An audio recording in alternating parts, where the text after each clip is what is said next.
Welcome back to Wake Up Cricket by Pavilion Picks. It's 8 a.m. and this is your show where you get to know everything that's happened in the world of cricket. The IPL schedule is out. You're one day off to start the IPL. There's so much to even talk about. Before we talk about everything, hit that like button, subscribe if you haven't already. Let's start. Let's get on with it.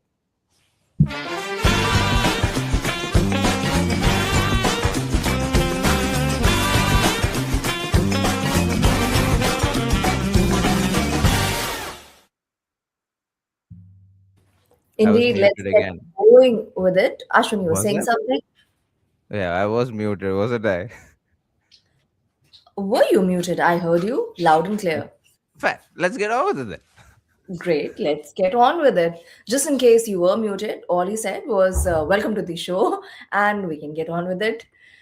BCCI releases full IPL 2026 league schedule. MI to face CSK twice. Board of Control for Cricket in India has released a complete league phase schedule for IPL 2026, confirming that Mumbai Indians and Chennai Super Kings will face each other twice this season. Mumbai Indians will also take on defending champions Royal Challengers Bangalore twice, with the tournament set to begin on March 28th.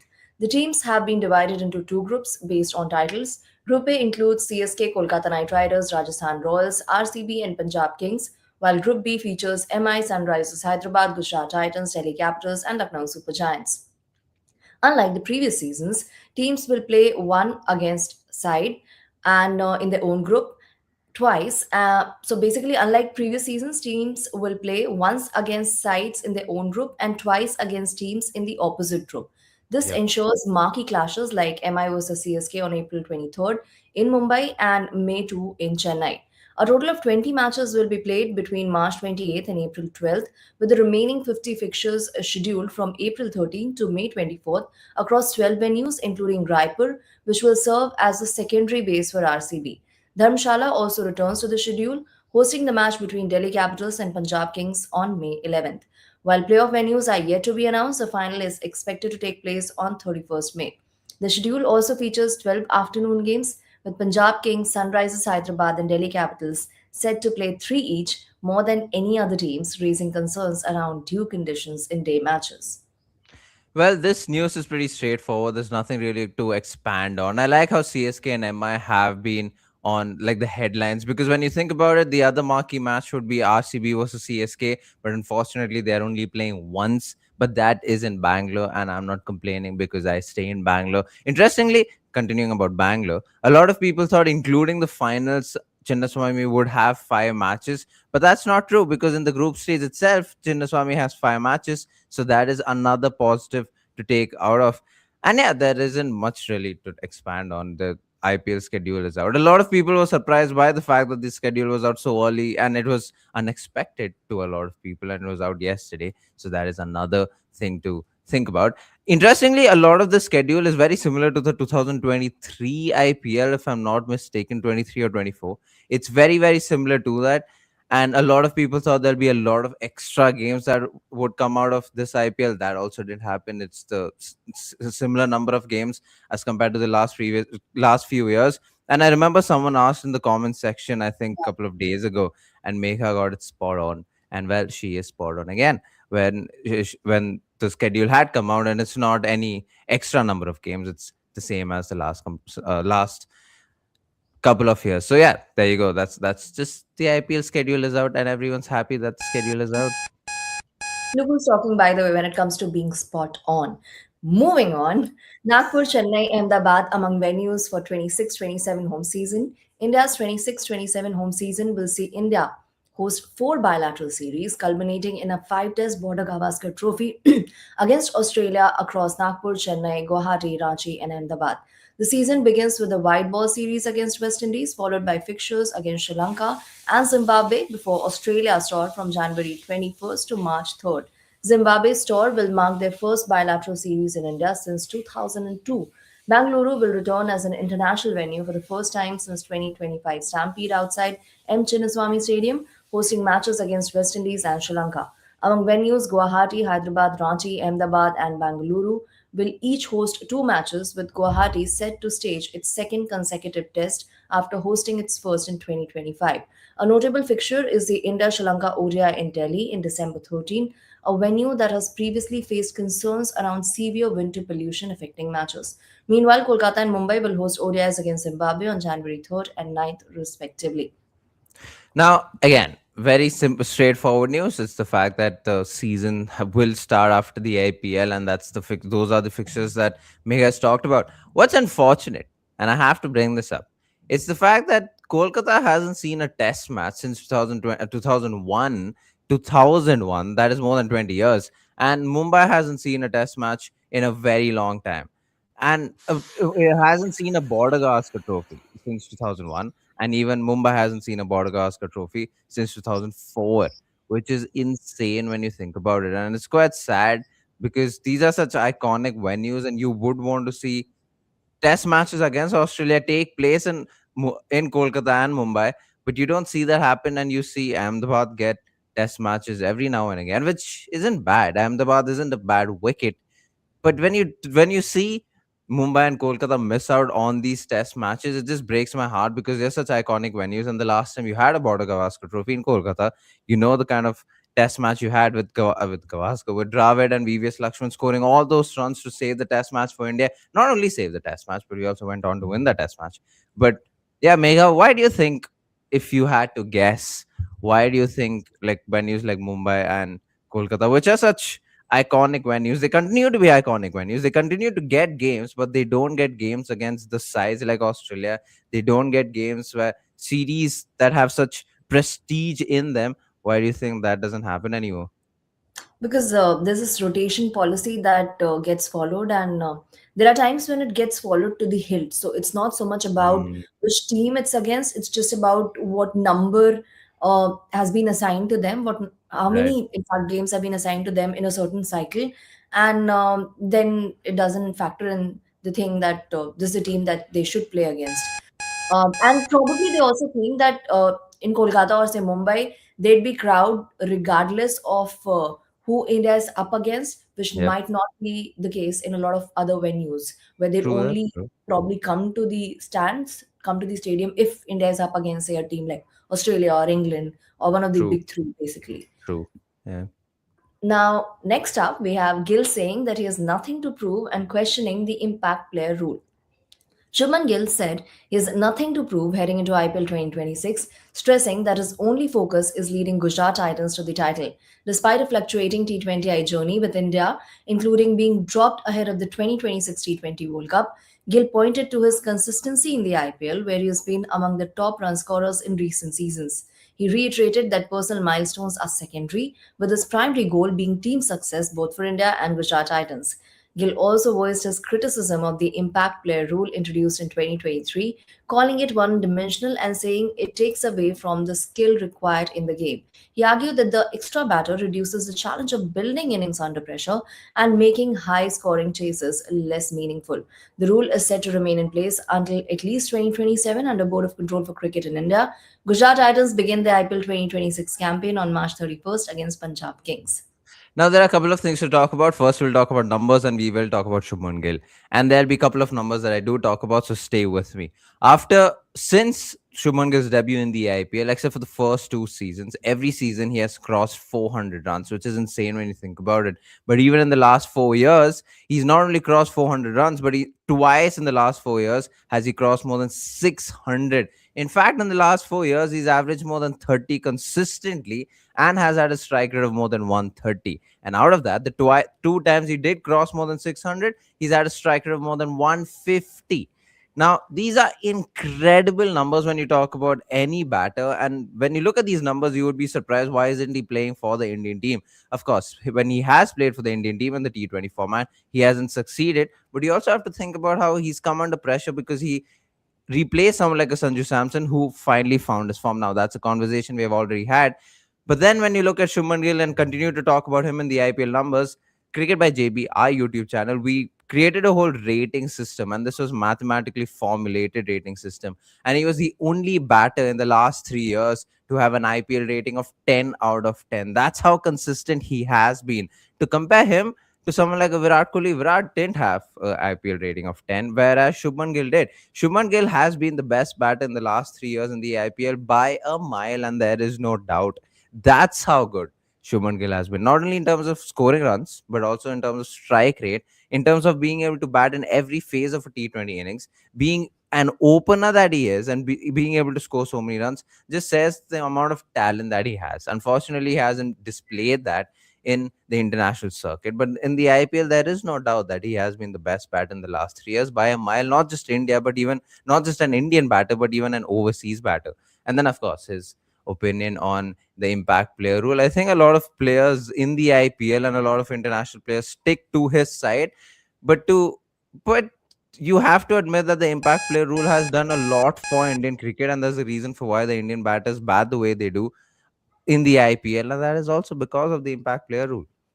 And a lot of Indian local talent is able to fit in because of the True. impact player rule. In fact, Dhruv Jurel, we're not sure whether he would have gotten as many opportunities if it was not for this rule. He'd be Yep. introduced as an impact player and he left a mark and then subsequently obviously grew.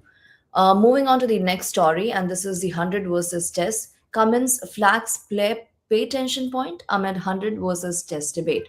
Pat Cummins has warned of a growing tension point for players choosing between international duty and lucrative franchise leagues as Cricket Australia weighs up the future of the Big Bash League.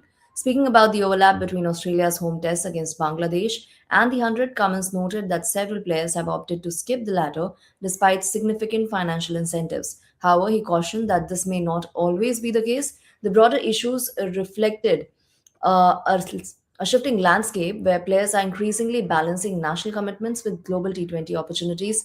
While centrally contracted Australian players are well compensated, Cummins acknowledged that freelance options across leagues could offer greater short term earnings. This debate becomes particularly relevant as discussions continue around potential private investment in the Big Bash League. Concerns remain about whether the league can retain top talent amid competition from better paying tournaments worldwide. Cummins emphasized that players still value representing Australia, especially in Test cricket, which remains a priority for many in the current setup. However, he indicated that administrators must evolve their approach to contracts and player management to ensure long term retention. The situation highlights a broader shift in cricket's economy, where the balance between national pride and financial opportunity is becoming increasingly delicate. Again, there's like couple of things to break down, and I don't think I could do justice to that. I like Megha and I could do justice to that in 3 minutes. But Pat Cummins is not wrong when he says that there is a concern, but there has been a concern since 2007 when the IPL came about, and then a lot of franchise tournaments came about. Right. So the amount of franchise tournaments in the world is only increasing, and Pat Cummins is right when he says that Australians still pride themselves playing for Australia. They are lucky in the sense that their culture and the way they're brought up, they want to play for the country, they want to wear the baggy green. But I won't be mistaken when I say that there are a lot of Australians who are still playing for Australia where they don't really care about getting into the test side because they do get that money. There is a new that no, it's not a new episode. It's been a week old, I think. But there is an episode where Josh Butler is interviewing Kevin Peterson, and Kevin Peterson's talking about how there were times when he was playing for England where he did choose to play for the IPL, and he got a lot of flack for it. And a lot of players are doing that right now. And if Josh Butler got paid $50 million to go play in the Saudi, Kevin Peterson would only be happy because he's getting to play cricket and getting a lot of money out of it. Now, this is where things need to balance out. And I feel like the country's setup will decide how what a player's future is, because if the culture dictates that, like the West Indies, unfortunately, if it dictates that you have to play a lot of franchise tournaments to make money, then unfortunately that player's just going to do that. But if you're getting enough money playing for your country itself, and that's lucrative enough, then you would want to do that. So it depends on the setup while growing up, while getting into the system and the ranks in cricket, while making it professionally. If not, yeah, if not, you're just going to see a lot of franchise tournaments and unfortunately not play for the country anymore. Hmm. Next up, we have Rahul Chahar, who's returning to Surrey after a dream debut spell. Rahul Chahar will return to Surrey County. That was Chahar and Surrey combined. Rahul Yeah. Chahar will return to Surrey County Cricket Club for the 2026 County Championship season after stunning debut last year. The leg spinner made an immediate impact in September 2025, picking up match figures of 10 for 118, including 8 for 51 in the second innings to seal a dramatic win over Hampshire County Cricket Club. The result helped Surrey secure a second place finish. Chair will first feature in the IPL 2026 with Chennai Super Kings before heading to London, where he's set to be available for the final 8 championship matches. His stint is expected to begin with Surrey's fixture against Hampshire at the Oval on June 7th. Chahar expressed his excitement at returning, highlighting his positive experience with the club and his desire to contribute to their success this season. Surrey's director of cricket, Alex Stewart, praised Chahar's impact on debut and welcomed his return as the club looks to push for silverware. For the first half of the season, Surrey will rely on Sean Abbott as their primary overseas signing across both the County Championship and the T20 Blast. This isn't like the most exciting news objectively, but I was just happy that Rahul Chahar is still going back to England and continuing to play county cricket because, like already narrated, he's had a fantastic county season. In fact, when you look at his first class numbers, they're quite impressive if you were to be very honest. Across 27 first class matches, he has more than 100 wickets with an average of 27. Right, for a spinner in India, an average of 27 might not be all that impressive, but the style of bowler that he is, getting more than 100 wickets in 27 matches, is great. And the fact that all of these 27 matches includes the stints in England and all the county matches that he has played, yet he has an average of 27, just says something about the attacking bowler that he is. Because when you look at Rahul Chahar, not a lot of people would think that he is a test bowler. Not a lot of people would give him a chance in the red ball format, but he's been proving time and again that he is able to take those wickets. Unfortunately, he's not around the radar in the test format. But to see players like him go to England and play county cricket is extraordinary, because usually you would play county cricket around the time when India has a tour in England or India is in England already and playing test matches. Like last year, we saw a lot of players go to England and play county matches because India was right there. And if any player was injured, you could just replace them. But you see players in off season, and when I say off season, around the time when India doesn't have to go to England or is not going to England, play county cricket, you just know that they're passionate about it. And the fact that Rahul Chahar was so successful for Surrey and he's going back to the place where he was successful, his confidence will only grow. And this is the time when Ranji hasn't even started yet. Ranji Trophy, that is the first class tournament in India, hasn't started yet. So for him to play first class there and then immediately, almost immediately, it would be first class cricket in India, just shows that his love for red ball format, and hopefully is rewarded sooner or later. And Sandeep says good morning. And we move on to the meme section. And today, Praatibh and Ashwin have decided to be rather mean.